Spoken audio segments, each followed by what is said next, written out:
Data miners are still mining the depths of From Software's Bloodborne more than 2 years after its release. They're digging for anything, secrets, hidden items and cut content from the game. Well, this weekend, they found something.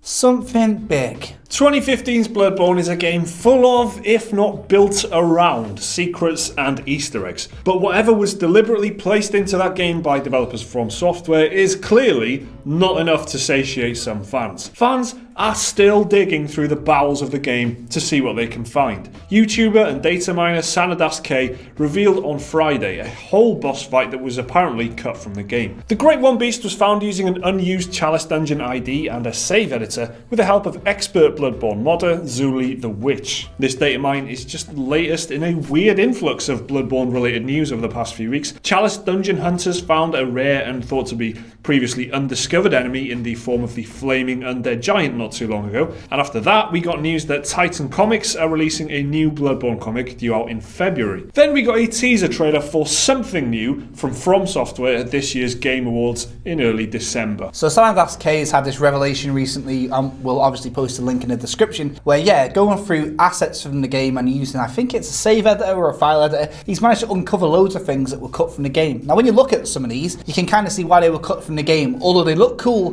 they're not quite in tune with the lore of Bloodborne, which is a lycanthropy, beast and man thing, and then it gets a little bit more celestial. There's a lot of like dragon-y, lizardy creatures in this, including this one. The fact that it already had a move set programmed into it, and the fact that you could see it, how they planned to put it into the game, and it was quite a generic like beast move set or whatever. It went past the stage of just being a 3D model. They'd programmed this into the point where you can actually face him. So it's interesting to see what other stuff got cut. And if you are interested, SanadasK's videos are down below when he's found a bunch of stuff, including NPCs and just little mobs that didn't even make it into the game. And see if you can see where these and the other Soulsborne games are connected, because you'll see some assets that pop up in Dark Souls 3 after Bloodborne was made. Also in the news, it's been confirmed that Nintendo are already working on the next Zelda game. Zelda Breath of the Wild released as a launch title for the Nintendo Switch back in March this year and received its most recent bit of DLC titled The Champion's Ballad just a couple of weeks ago on December 7th. Well, according to a tweet from Source Gaming, Zelda designer Eiji Aonuma has confirmed that work on the next Zelda game has already started. The site points out that work on Breath of the Wild started immediately after the release of its predecessor Skyward Sword in November 2011. So it might not be a huge surprise to hear they're already working on the next Zelda, but it is nonetheless interesting to hear it confirmed from the head designer so soon after the release of Breath of the Wild. It appears that Source Gaming's info has come from a series of new art books and encyclopedias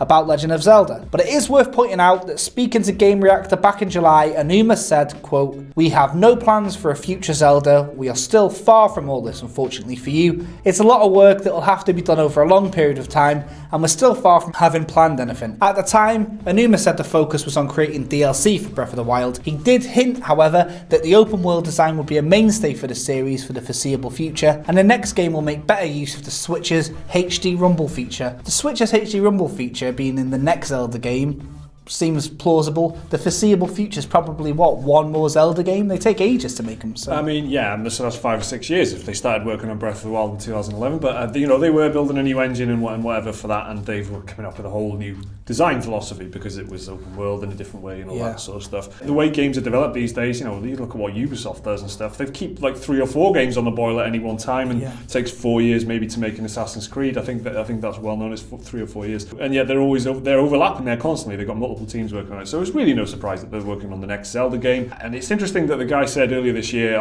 we're not even looking at that yet, we're just making a DLC. Now the DLC's out, we've already got confirmation that they're working on the next game, pretty much. That's just pretty interesting. And finally in the news, PlayerUnknown's Battlegrounds, of course. Battlegrounds finally arrived on the Xbox One on December the 12th as part of the Xbox Game Preview program. In its first 48 hours on sale, it shifted over 1 million copies. Now that's 6 copies every second, in case you're wondering. The game's response on Xbox has actually been pretty lukewarm in the gaming press, with Eurogamer's tech team, Digital Foundry, especially criticising the game's poor performance. Frame rate issues, pop-in and low quality textures are among the problems. But between the game's huge word of mouth appeal and Microsoft's major advertising push for it with its Christmas campaign, which gives every new owner of the Xbox One X a copy for free, it's doubtful that some bad press would ever hold it back.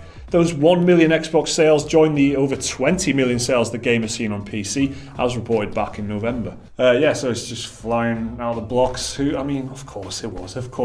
The amount of people that have been talking about this game over the past year, it doesn't matter what would have happened. If we looked at a Star Wars Battlefront 2 kind of loot box fiasco, this game still would have sold 1 million units when it's first arrived on consoles, because console players have been waiting for this and they've had nothing but PC footage and Twitch streamers to see. Now they can actually play it themselves. Of course it's selling like hotcakes. Do you remember how much it captivated people when it first came out? The Xbox crowd have got that to go through for the very first time now, and of course it's going to be buzz of many a conversation on the internet and between friends all Christmas season, I reckon. Yeah. You hope they saw the performance out as well, because this is a big game for Microsoft and for Xbox. This is a good exclusive for them to have console-wise if you like exclusives, which I know many of you don't, but that's a thing. So PUBG Corp need to sort it out. They need to get the game running properly and actually looking alright as well, because it looks like fucking dog shit. Yeah, sometimes. For the most powerful console in the world, it's not running as well as you'd hope. Well, yeah, you kind of feel like that's not the console's fault though, that's just the port. They just kind of have had to get it out there quickly, I guess, get it out before the end of the year, and they've had to cut some corners or something by the looks of it. I don't know, that's all conjecture. Ignore all that. We'll see you next time. So that's our game and news roundup for Tuesday then. Anything caught your eye, let us know in the comments below, of course. Remember to like the video if you enjoyed it, subscribe if you're new around here, there's some videos right here if you want to check out some more of our stuff. There's also a link to Patreon if you want to support the channel. And until then, we'll see you next time.